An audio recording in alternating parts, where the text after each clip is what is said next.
Здравия всем слушателям и подписчикам моего канала. С вами Виктор Максименков.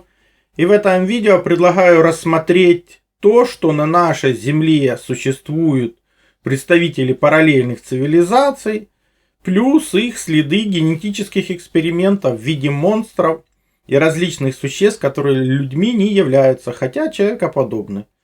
В этом нам помогут артефакты прошлого, та архивная революция, которая происходит, когда многие архивы оцифровываются, и мы теперь видим, с какими существами наша цивилизация встречалась в прошлом, а некоторые из них дожили до нашего времени. Все это нам нужно, потому что народ, не знающий своего прошлого, не имеет будущего, не понимает, кто он, где он, какие ошибки были допущены в прошлом, а значит вынужден повторять их. Чтобы этого не допустить, нам надо изучать забытое прошлое. Обратите внимание на отечественную инновацию синтезит.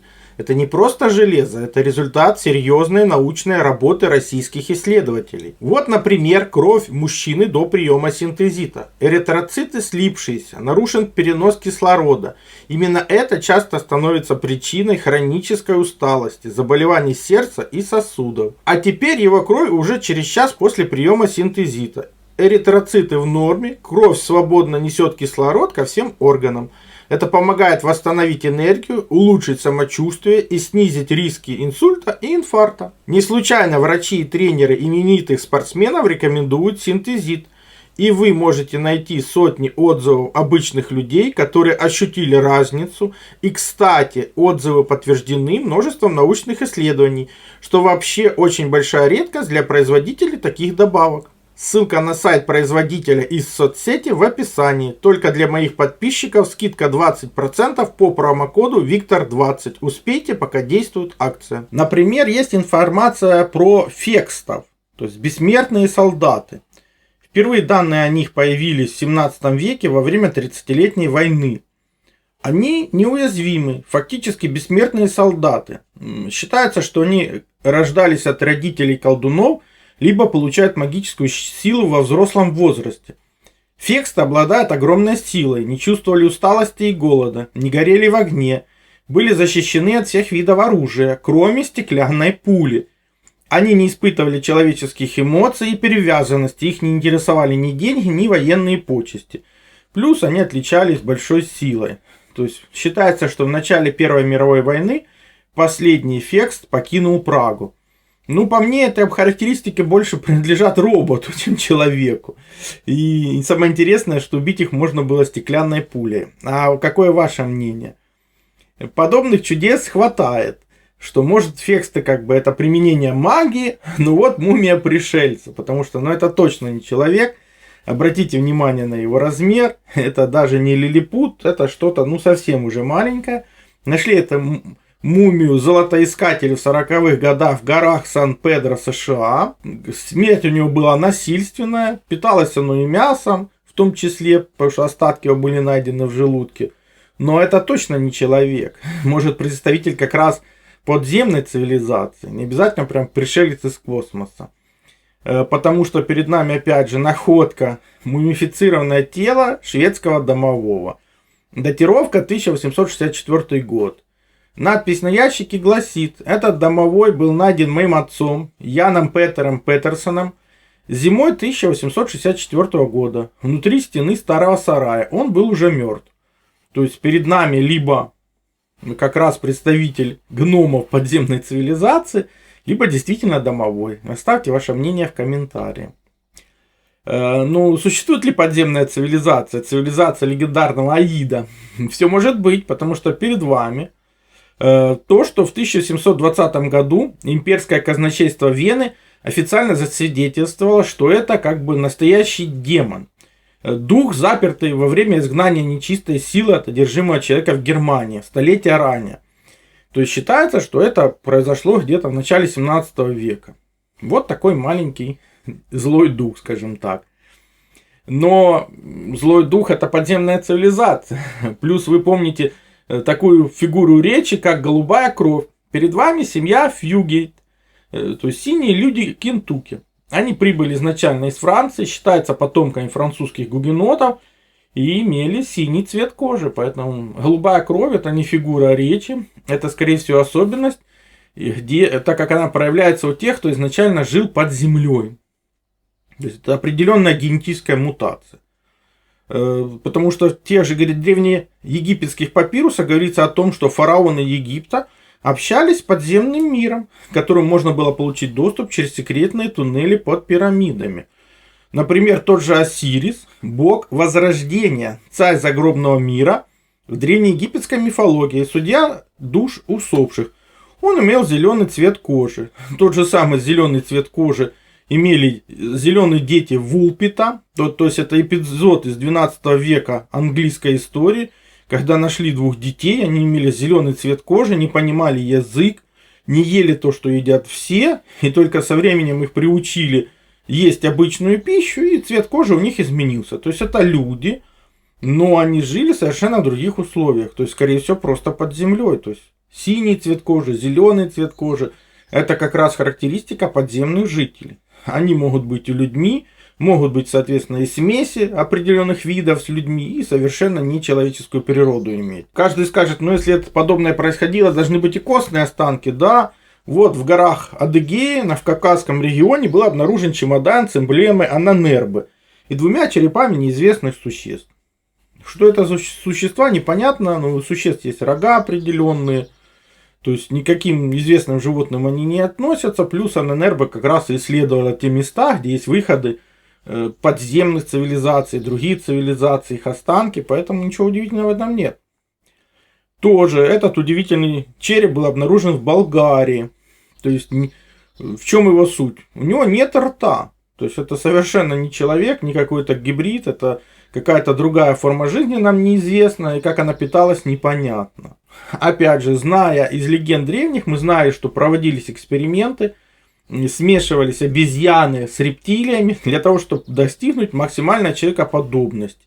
О чем я много раз показывал в предыдущих видео. Все ссылки в описании под видео. Смотрите, переходите. И вот перед нами Хулия. Родилась она в мексиканском штате в 1834 году. То есть ее, соответственно, называли женщина-обезьяна, женщина-медведь. В юности она работала горничной, а с 1854 года начала выступать в шоу урода в Нью-Йорке. После чего стала гастролировать по всему миру. То есть, оставьте свое мнение в комментариях. То есть, если это человек, то какого вида человек? Или все-таки это последствия тех экспериментов, в том числе подземной цивилизации, где соединялись человеческая ДНК и ДНК разных живых видов для максимального эффекта человекоподобности. Подобных существ хватает с излишним волосяным покровом. Вот слева люди Костромы, например. Справа один из последних жителей Тасмании. То есть уничтожен британскими поселениями уже в 19 веке. То есть видно, что это совершенно либо другие виды людей, либо как раз последствия экспериментов, либо, скажем так, генетического смешения совершенно разных видов, причем человека и животного. Оставьте ваше мнение в комментарии, потому что чудес, которые намного больше превосходят то, что мы видели, хватает. Вот Российская государственная библиотека. Известие 1739 года о двух чудах, морском и лесном, пойманных в Испании. То есть слева фигура чуда лесного, пойманной в лесу солдатами, а справа фигура огромного человека, покрытого шерстью, с птичьим хвостой и головой необычной формы. И сообщается, когда они и где были пойманы. Верить этому или нет, это, конечно, дело каждого, но действительно это описывается, много раз транслируется. И юмор в том, что подобных чуд хватало. Перед нами монстр Тартарии, который был пойман в Венгрии при битве в 1664 году. Как вы видите, у него, мягко говоря, тоже такая длинная шея. Подобных монстров в кавычках хватало. То есть эти существа есть, они описаны в книгах. Какой-то Гологриус. Еще подобные существа, то есть по миру они встречались, они присутствуют, это какой-то смесь человека и птицы, то есть это новый живой вид, это генетические эксперименты или неизвестные живые существа. Оставьте ваше мнение в комментарии, потому что подобных чудес оно не одно, их множество. То есть гибриды, смесь человека, птицы, то есть это генетическое оружие, генетические эксперименты. или неизвестные нам инопланетяне. Притом же все ссылки в описании, перейдите, посмотрите. Плюс, как бы, человекоподобных существ, у которых отсутствовала голова, тоже они во многих источниках описаны. Плюс, может, их как раз сделали гибридов еще с птицами какими-то. Потому что справа у нас вообще гибрид, как бы, лошади, человека и еще какого-то морского существа. То есть генетическое оружие, генетические эксперименты, либо неизвестные нам виды. Потому что, например, Ангаманаин очень большой остров. Люди без царя и идолопоклонники ничем не лучше диких зверей. То есть все уверяют, что у этих людей головы как у собак, а также зубы и глаза. То есть на самом деле морда, они большие мастифы. Много специй, они питаются рисом и молоком, и фрукты отличаются от наших. То есть почему-то вот путешественники встречают, как бы, человекоподобных существ, но с собачьей головой, по их мнению. Таких, как бы, фактов хватает. Слева напольная мозаика в Риме. Справа, как бы, средневековый источник 15 века. То есть по историческим всем источникам, куда бы мы ни отправились, хоть в средние века, хоть в далекое прошлое, мы видим, как бы, совершенно других живых существ. Человекоподобных, но, как бы, со своими особенностями и разумных при этом. То же самое мы во многом числе находим и в рукописях, относящихся к путешествию Александра Великого. То есть огромное количество битв с непонятными существами, драконами, излишне волосатыми, там, без голов. Почему это показываю? Я делал и отдельное видео, показывал многие книги, которые были и на Руси, и в Европе. Просто таких источников огромное множество. И они описывают поход именно Александра Македонского. А это, извините меня, пару тысяч лет прошло, а ничего фактически не изменилось. То есть все они ошибались. И мы сегодня ошибаемся, когда смотрим эти источники. Ну, археолог Башар Демир в Турции утверждает, что нашли какую-то мумию инопланетного происхождения. Ну, они утверждают, что там были остатки прозрачных крыльев на спине и 4 сердца. Куда делась эта мумия, насколько это правда, вопрос открыт. Ну да, мы знаем о феях, о их существовании, но как бы это просто фейки для разгона и зарабатывания денег, или действительно один из живых существ недавнего прошлого, про который всем прекрасно известно, вопрос открыт. Потому что подобные находки как быстро появляются, так и быстро пропадают. Но не пропадают учебники, например, подобных кодексов про монстров огромное множество. Улис Альдро-Ванди написал эту книгу в 1642 году. Все его рисунки реально сделаны с образцов. У него было порядка 7000 экспонатов. Он фактически к концу 16 века их все описал. Ну, а в 17 уже вышла эта книга.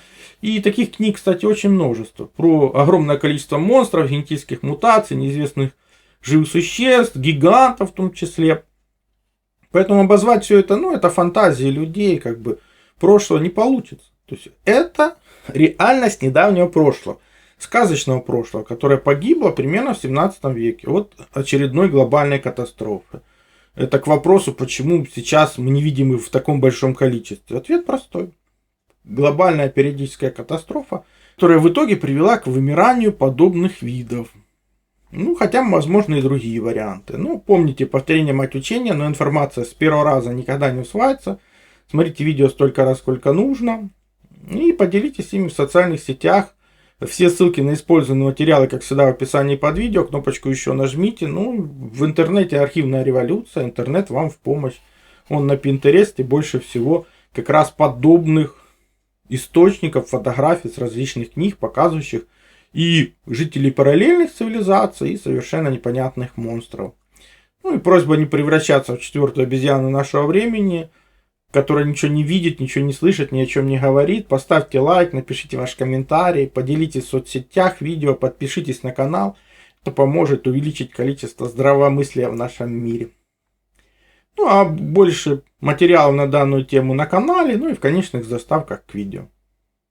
Также переходите на мой сайт, ссылка есть в первом закрепленном комментарии под каждым видео. Там размещены мои статьи, в том числе и запрещенные на других платформах. Плюс там же существует и магазин. Магазин существует для тех, кто хочет и может поддержать мою деятельность, для того, чтобы я ее и продолжал. Я же смогу вам содействовать в том, чтобы вы узнали свое предназначение по дате рождения, либо освоили силу живой воды, проводили измерения, которые помогут понимать, что вы едите, что пьете. Плюс получили лучшие натуральные витамины, именно Иван-чай. Плюс, опять же, сила живой воды – это водород и озон. Именно эти две структуры воды помогают нам сохранить здоровье и вылечиться от любых болезней, потому что они универсальны, подходят как одному человеку, как и всем членам семьи. И один раз купленные не требуют других расходников. Плюс, например, детектор электромагнитного излучения. Мы все живем в городах, а там огромное количество электромагнитных полей, и имея эти простые измерительные приборы, вы сможете не попадать под их влияние, а значит будете меньше болеть и дольше просто проживете без лекарств.